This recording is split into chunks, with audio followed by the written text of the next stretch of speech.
Hello students, welcome to our new lecture based on the topic Cannizzaro reaction। तो देखिए Cannizzaro reaction में क्या होता है, तो पहले कुछ इंपॉर्टेंट पॉइंट्स हैं, पहले उनको समझ लेते हैं। Cannizzaro reaction क्या होती है, जैसे एल्डोल में वही कंपाउंड्स एल्डोल रिएक्शन देते थे जिनके पास अल्फा हाइड्रोजन हो, ठीक इसका उल्टा Cannizzaro रिएक्शन वही कार्बोनिल कंपाउंड देते हैं जिनके पास अल्फा हाइड्रोजन एटम ना हो। So it is also a property of carbonyl compound which do not have any alpha hydrogen। एक भी नहीं होना चाहिए any alpha hydrogen atom। अब अल्फा देखना तो आपको आई है, तो एक भी अल्फा हाइड्रोजन अगर नहीं होगा तो वही Cannizzaro देगा। तो ऐसे कौन-कौन से हो सकते हैं, एग्जांपल में देख लीजिए।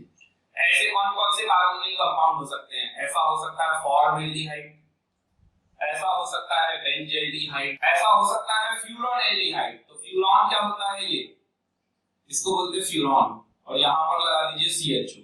तो देखिए ये फंक्शनल ग्रुप है, तो ये वाला कार्बन क्या कहलाएगा, अल्फा कार्बन। अब आप देख लीजिए अल्फा कार्बन पे एक भी हाइड्रोजन नहीं है, तो अल्फा हाइड्रोजन नहीं है, देख सकते हैं। तो फॉर्मल्डिहाइड, बेंजल्डिहाइड, फ्यूरोनल्डिहाइड इस तरीके के कंपाउंड्स जिनके पास अल्फा हाइड्रोजन ना हो, ऐसे कार्बोनिल कंपाउंड क्या देते हैं, Cannizzaro reaction. Okay, next point पे आते हैं। तो Cannizzaro में होता है, तो Cannizzaro में भी सेल्फ और क्रॉस होता है, जैसे एल्डोल में सेल्फ और क्रॉस होता है। तो सेल्फ होगा तो इसी के 2 मोल ले लिए, सेल्फ होगा तो इसी के 2 मोल ले लिए, या इसी के 2 मोल ले लिए। तो जो सेल्फ Cannizzaro है वो डिस्प्रपोर्शनेशन रिएक्शन है। ऐसा क्यों होता है, क्योंकि 1 मोल एल्डिहाइड ऑक्सीडाइज होगा और दूसरा मोल रिड्यूस हो जाएगा।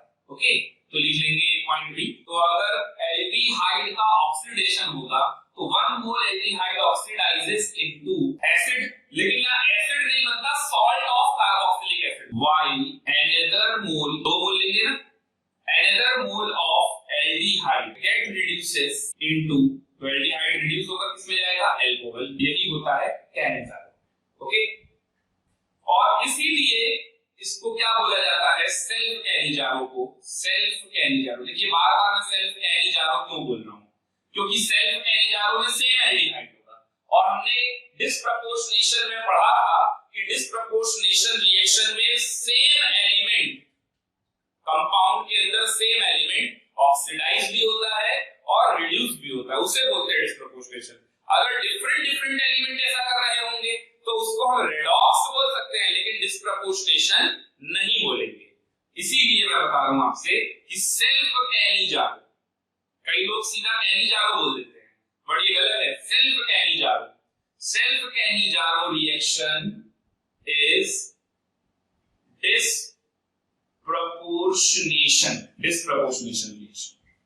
ओके, जबकि क्रॉस Cannizzaro में क्या होगा, जैसे क्रॉस एक फॉर्मल्डिहाइड ले लिया, एल्डिहाइड ले लिया, तो इसमें से या तो ये ऑक्सीडाइज होगा तो ये रिड्यूस होगा, या तो ये ऑक्सीडाइज होगा तो ये रिड्यूस होगा।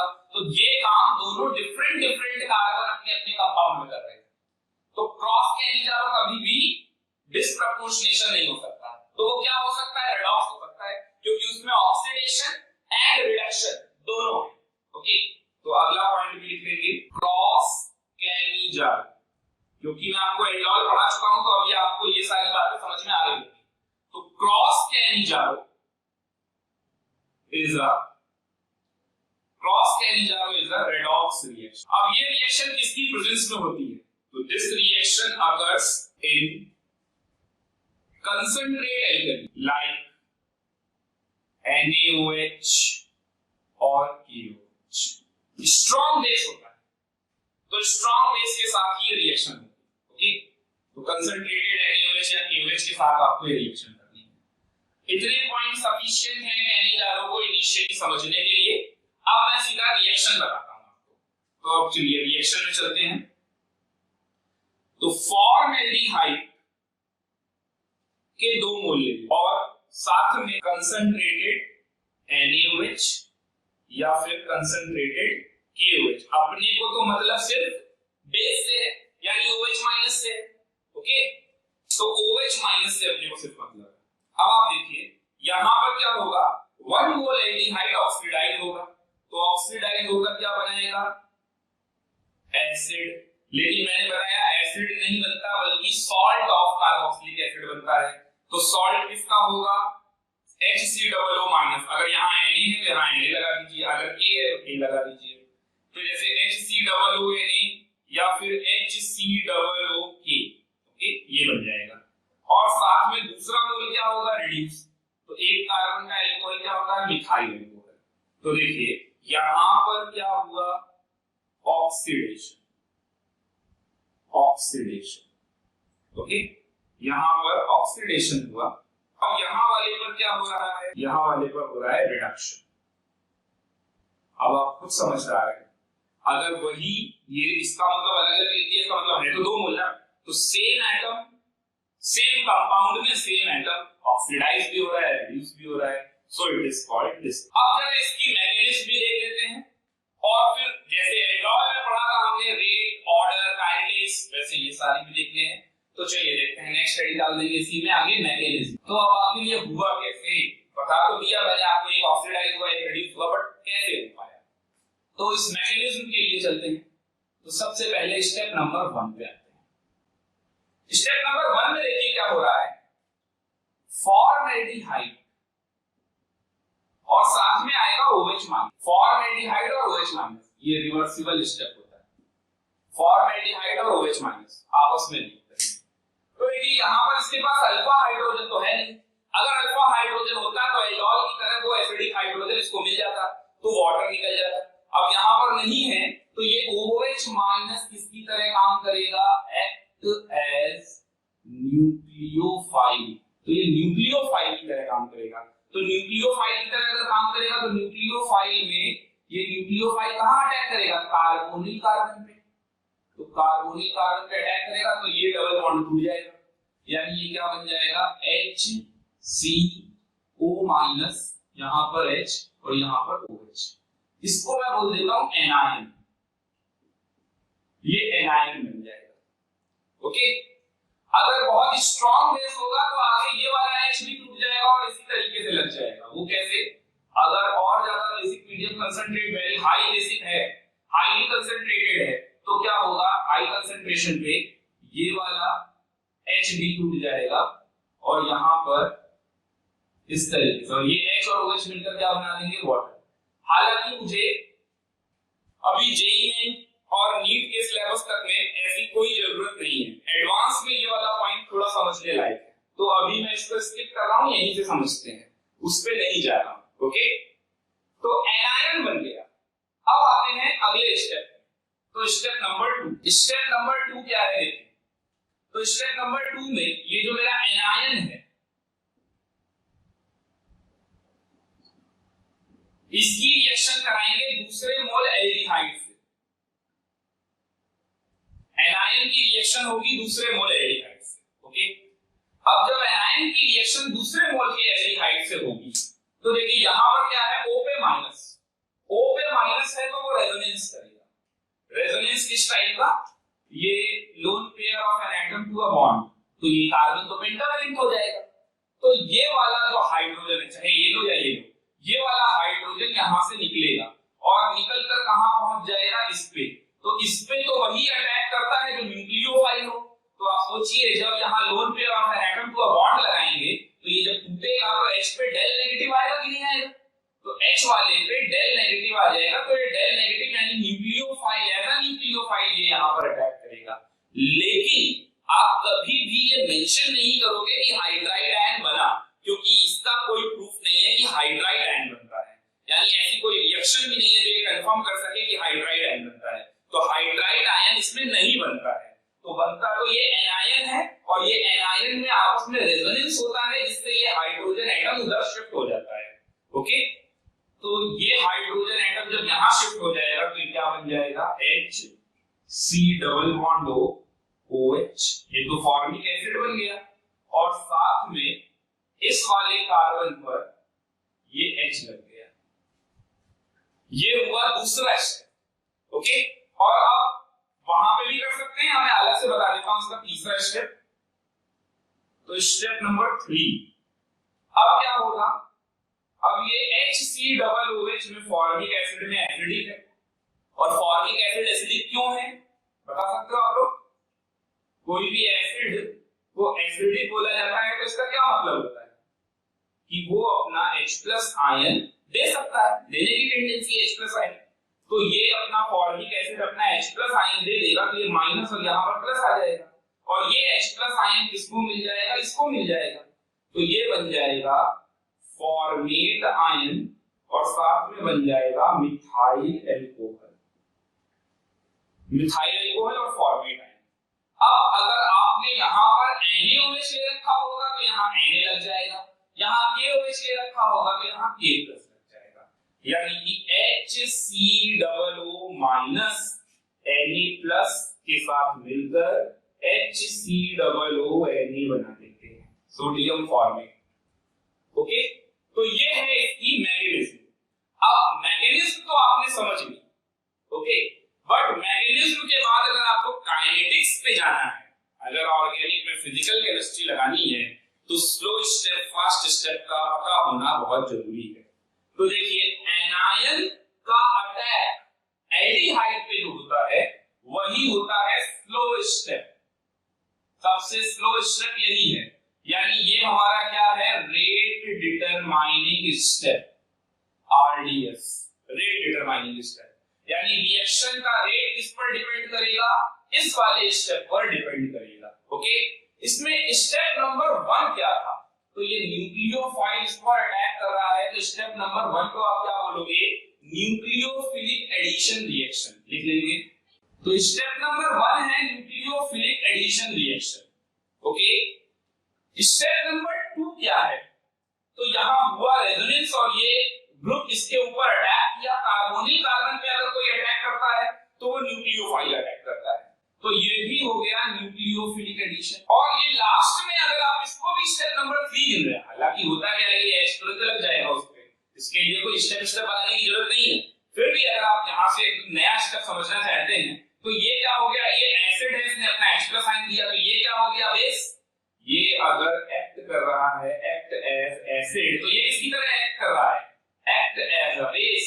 तो ये कौन सा हो गया? Step number 3 is called acid base reaction, जिससे ये सॉल्ट बन गया और ये अल्कोहल बन गया। जरूरी नहीं है हर एसिड बेस रिएक्शन में सॉल्ट और वाटर पड़े। ओके, तो सॉल्ट और वाटर से फिल्म में बनता है, जिस एसिड में H हो और जिस बेस में OH हो, यहां तो नहीं है। तो ये 10th क्लास से थोड़ा ऊपर आ जाएगा कि हर acid base reaction salt plus water नहीं देती। ओके, तो यहां तक नोट कर लेंगे और अब हेडिंग डालेंगे काइनेटिक्स। तो अब अपने को रेट लॉ बनाना है, तो यहां तक नोट कर लीजिए जल्दी से।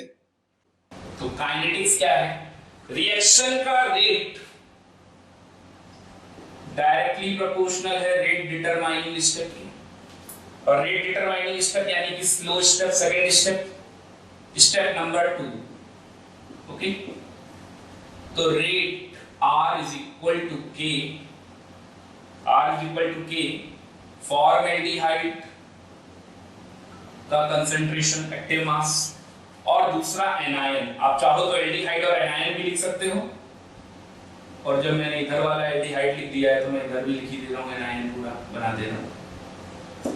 ये हो गया स्टेप नंबर 1, ये इक्वेशन नंबर 1 हो गया। Okay, equation number 1।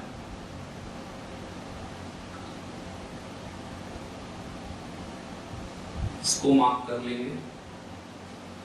Equation number 1 में आप देख सकते हैं कि ये वाला पार्ट क्या है? फिर से इंटरमीडिएट, और इंटरमीडिएट कभी भी रेट लॉ एक्सप्रेशन में नहीं होता, यानी उसको क्या करना पड़ेगा? रिजॉल्व करना पड़ेगा रिएक्टेंट के टर्म्स में।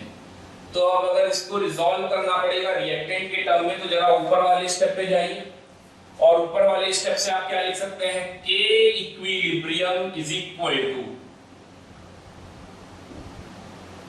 K equilibrium is equal to, ये जो एनायन का कंसंट्रेशन है ये अपॉन फॉर्मल्डिहाइड का कंसंट्रेशन और OH माइनस आयन का कंसंट्रेशन। तो यहां से क्या आ गया?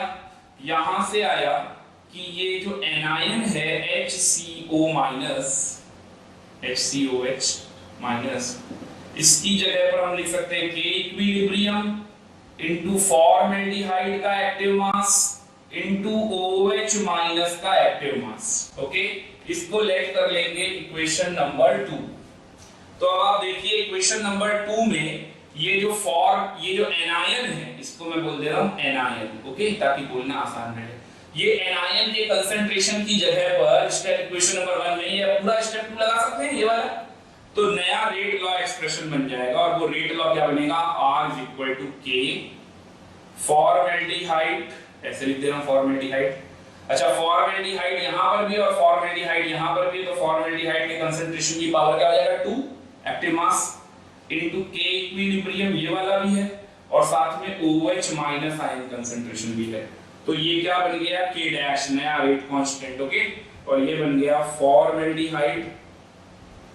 फॉर्मेल्डिहाइड के एक्टिव मास की पावर 2 और OH माइनस यानी बेस के एक्टिव मास की पावर 1, रेट = तो ये एक्चुअल में अपना क्या है, rate law expression.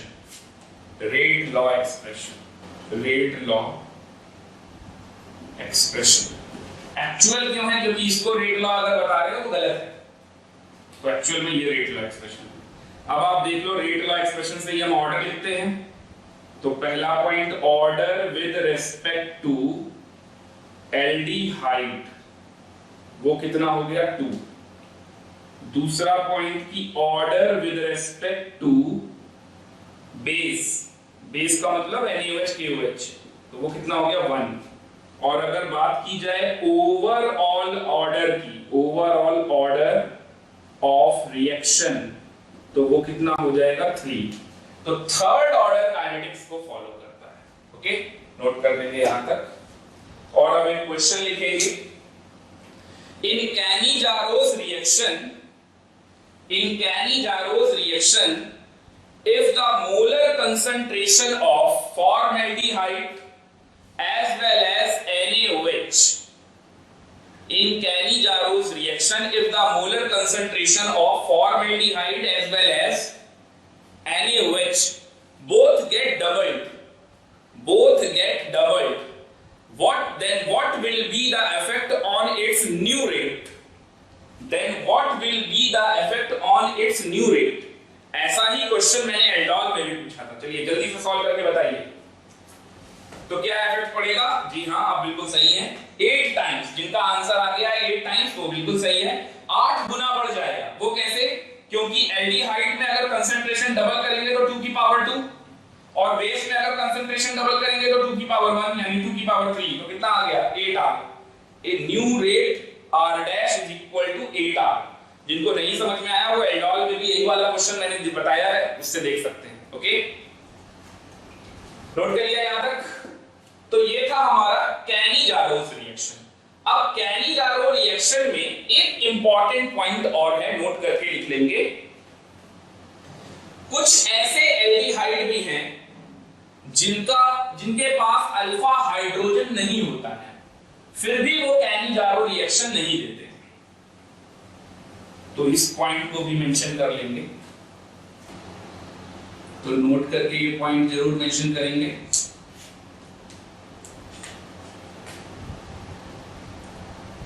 Few aldehyde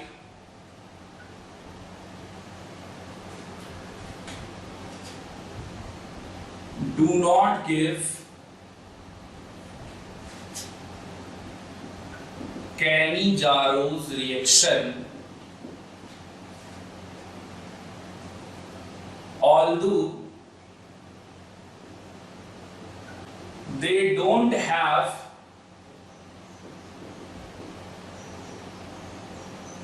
alpha hydrogen,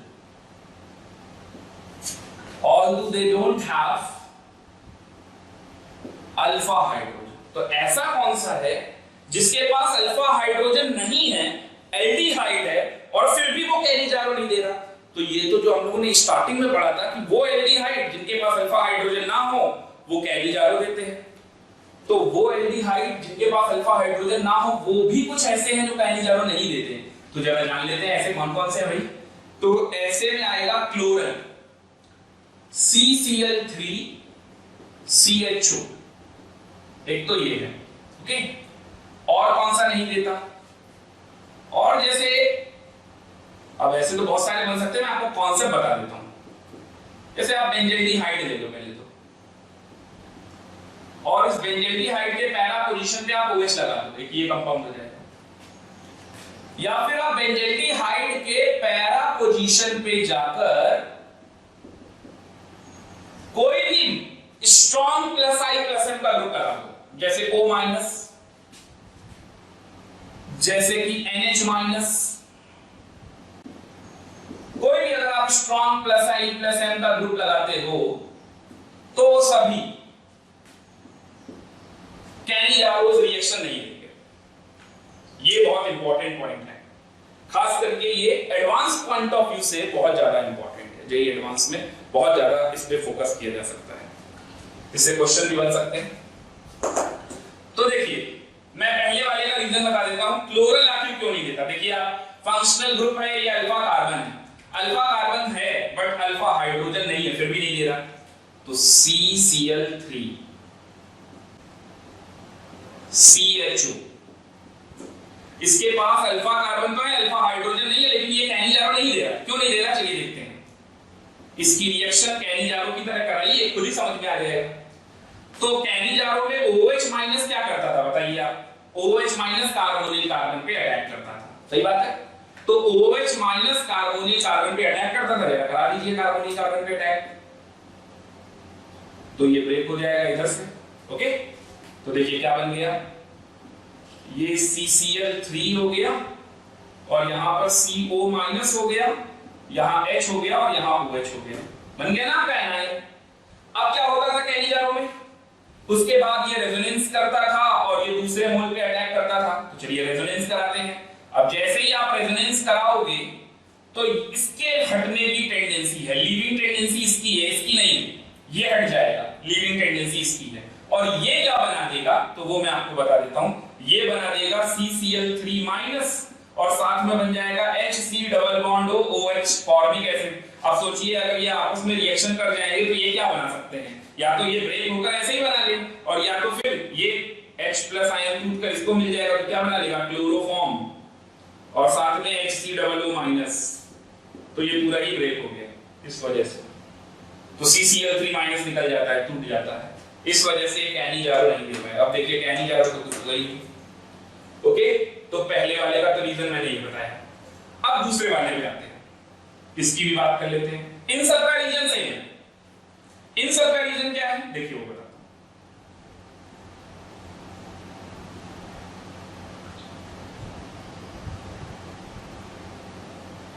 ये बेंजल्डिहाइड पे पैरा पे OH लगा रखा है। चलिए फिर से वही काम करते हैं, OH minus as a nucleophile attack कराते हैं। तो देखिए आखिर आप मेरे को ये बताइए, ये न्यूक्लियोफाइल यहां पर अटैक क्यों करता है। क्योंकि ये न्यूक्लियोफाइल कार्बोनिल कार्बन पे इसलिए अटैक करेगा क्योंकि ये यहां से मूव कर सकता है, डेल पॉजिटिव डेल नेगेटिव आ सकता है, तो ये क्या करेगा, ये यहां पर अटैक कर जाता है, यही तो बात है ना। लेकिन जैसे ही ये न्यूक्लियोफाइल इस पर अटैक करने जाएगा, यहां डेल पॉजिटिव आएगा, तो ये अटैक कर ही नहीं पाएगा क्योंकि यहां वाले ग्रुप का प्लस I और प्लस M दोनों है, तो ये इलेक्ट्रॉन डेंसिटी बढ़ाएगा रिंग की, तो ये इलेक्ट्रॉन डेंसिटी प्रोवाइड करेगा, और जब ये इलेक्ट्रॉन डेंसिटी देगा तो इसका डेल पॉजिटिव कैसा हो जाएगा, न्यूट्रलाइज। यानी अगर यहां पर न्यूट्रलाइज होगा तब तक ये अटैक ही नहीं कर सकता। तो जब तक इस कार्बन पे स्ट्रॉन्ग डेल पॉजिटिव नहीं आएगा तब तक ये न्यूक्लियोफाइल उस पर अटैक नहीं करेगा, और यहां पर स्ट्रॉन्ग डेल पॉजिटिव कभी ये सभी ग्रुप बनने ही नहीं देंगे। ये जितने भी ग्रुप हैं ये सभी ग्रुप क्या कर रहे हैं, ये सभी ग्रुप प्लस I और प्लस M दे रहे हैं, प्लस I और प्लस M दे रहे हैं। तो अगर ये प्लस I और प्लस M देंगे तो ये कभी भी यहां पर डेल पॉजिटिव बनने ही नहीं देंगे, और अगर डेल पॉजिटिव नहीं बनने देंगे तो ये अटैक नहीं कर पाएगा। यानी आंसर क्या आया, नो कैनी-जारो, नो रिएक्शन, ये अटैक ही नहीं करेगा। तो ये इंपॉर्टेंट पॉइंट है, इनको नोट कर लीजिए। ओके, और अब हम आगे बढ़ते हैं अपने टॉपिक पे, क्रॉस कैनी-जारो रिएक्शन। तो नेक्स्ट हेडिंग डाल दीजिएगा, क्रॉस कैनी-जारो। अब ये क्रॉस कैनी-जारो में क्या होगा, तो चलिए ये भी समझ लेते हैं। क्रॉस कैनी-जारो में तो इसमें दो डिफरेंट एल्डिहाइड होने चाहिए। जैसे मैं एक ले लूं फॉर्मल्डिहाइड, तो मैं दूसरा ले लूं बेंजीन और इसकी रिएक्शन वही बेसिक मीडियम से करा देती हूं, कंसंट्रेट बेस। ओके, तो अगर इससे कराऊंगा तो क्या होगा, अभी भी क्या होने वाला है, एक मोल एल्डिहाइड ऑक्सीडाइज होगा, दूसरा मोल रिड्यूस होगा। अच्छा, इस क्वेश्चन में अगर मुझसे कोई बोलता है कि पॉसिबल नंबर ऑफ प्रोडक्ट्स बताओ, तो फिर से एल्डोल की ही तरह याद रखिएगा, 4 बन जाएंगे। कैसे, पहले इसका सेल्फ होगा फॉर्मेल्डिहाइड, फिर इसका सेल्फ होगा बेंजील्डिहाइड, फिर इसका क्रॉस होगा, और क्रॉस में एक बार ये ऑक्सीडाइज होगा तो ये रिड्यूस होगा, और एक बार ये ऑक्सीडाइज होगा तो ये रिड्यूस होगा। जब ये ऑक्सीडाइज होगा तो बनेगा फॉर्मेट आयन, और ये बनेगा बेंजील अल्कोहल, और जब ये ऑक्सीडाइज होगा तो बनेगा बेंजोएट आयन, और ये रिड्यूस होगा तो बनेगा मिथाइल अल्कोहल। तो कितने टाइप के कैनिजारो प्रोडक्ट देगा, 4 टाइप के कैनिजारो प्रोडक्ट। अभी इसमें स्टीरियो नहीं लगी है, अब आपको चेक करना पड़ेगा कि कहीं ज्योमेट्रिकल सेंटर या कायरल सेंटर तो नहीं फॉर्म हो रहा है, उसके फिर आपको स्टीरियो आइसोमर जैसे मैंने आपको एल्डोल में सिखाया था बिल्कुल वैसे ही बनाना पड़ेगा। लेकिन अब क्वेश्चन क्या है दूसरा, जो कि एल्डोल में पूछा था मैंने, मेजर, तो यहां पर भी पूछा जाएगा मेजर प्रोडक्ट। तो मेजर प्रोडक्ट तो क्रॉस वाला ही बनेगा, तो क्रॉस में कौन सा, क्रॉस में भी तो 2 हो रहा है, ये ऑक्सीडाइज हो जाए, ये रिड्यूस हो जाए, या फिर ये वाला ऑक्सीडाइज हो जाए और ये रिड्यूस हो जाए। ओके, तो देखिए एसिड कौन बनाता है, इस बात को जरा पीछे मैकेनिज्म जहां पर लिखी हुई है पीछे वाले पेज पे जरा फिर से रिकॉल कीजिए। जब जिस कार्बोनिल कार्बन पर OH- अटैक करता है उसी का एसिड बनता है, देख लीजिए एक बार। तो इसी बात को यहां पर कंटिन्यू करते हैं। तो फॉर्मेल्डिहाइड और बेंजील्डिहाइड में कौन ज्यादा रिएक्टिव है, जो ज्यादा रिएक्टिव होगा उसी के ऊपर OH- अटैक करेगा। इन दोनों में कौन ज्यादा रिएक्टिव है, तो ये आपको रिएक्टिविटी थोड़ा सा ध्यान रखना पड़ेगा। फॉर्मेल्डिहाइड की रिएक्टिविटी ज्यादा होती है किससे, बेंजील्डिहाइड से। ऑर्डर ऑफ रिएक्टिविटी, यहां पर भी आप वही चीज कह सकते हो कि ये रेजोनेंस हो जाएगा, more stable less reactive, less stable more reactive, तो ये मोर रिएक्टिव। और अगर मोर रिएक्टिव है तो OH- इसी पर अटैक करेगा। तो चलिए अब जरा रिएक्शन समझ लेते हैं। तो रिएक्शन ये है कि फॉर्मेल्डिहाइड पे अटैक करेगा OH-। अब मैं इसका आंसर बता रहा हूं आपको सीधा, फॉर्मेल्डिहाइड पे अटैक करेगा OH-, तो ये OH- इस कार्बोनिल कार्बन पे अटैक करेगा और ये इधर चला जाएगा, और फिर यही वही सारी चीजें बनना चालू हो जाएंगी, ये O-, यहाँ H, यहाँ पर OH, और फिर क्या होगा, अब मैं आपको ये सारा डायरेक्ट बता दे रहा हूँ, अब स्टेप 1, स्टेप 2, स्टेप 3 नहीं लिखाऊंगा। अब क्या होगा, अब इसकी रिएक्शन आप करा दो बेंजील्डिहाइड से। तो बेंजील्डिहाइड से जब आप इसकी रिएक्शन कराओगे तो क्या होगा, यहाँ से resonance, lone pair of an atom to a bond, है ना, और ये वाला ग्रुप यहाँ से टूटेगा और ये टूटकर कहाँ लगेगा, यहाँ पर, और ये निकल जाएगा। तो ये क्या बन गया, चलिए बताइए क्या बन गया, ये तो बन गया एसिड HCOOH, और ये क्या बन गया, ये बन गया इस तरीके से। ओके, और बाद में ये एसिड का H+ आयन इसको मिल जाएगा, यानी अपना फाइनल प्रोडक्ट क्या होगा, HCOO- और साथ में क्या होगा, बेंजील अल्कोहल। तो फॉर्मेट आयन बन जाएगा और बेंजील अल्कोहल बन जाएगा। ओके, ये है मेजर प्रोडक्ट। बाकी 4 टाइप के प्रोडक्ट्स बनेंगे, 2 सेल्फ और 2 क्रॉस, तो ये मेजर प्रोडक्ट है। ओके, ये दोनों।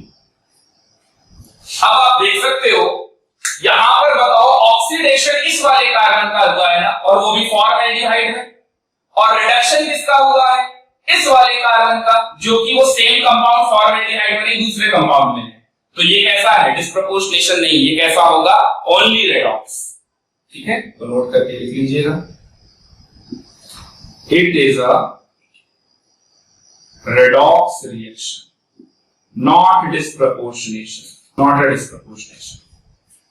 ओके, तो ये था हमारा क्रॉस कैनिजारोस रिएक्शन, नोट कर लेंगे यहां तक।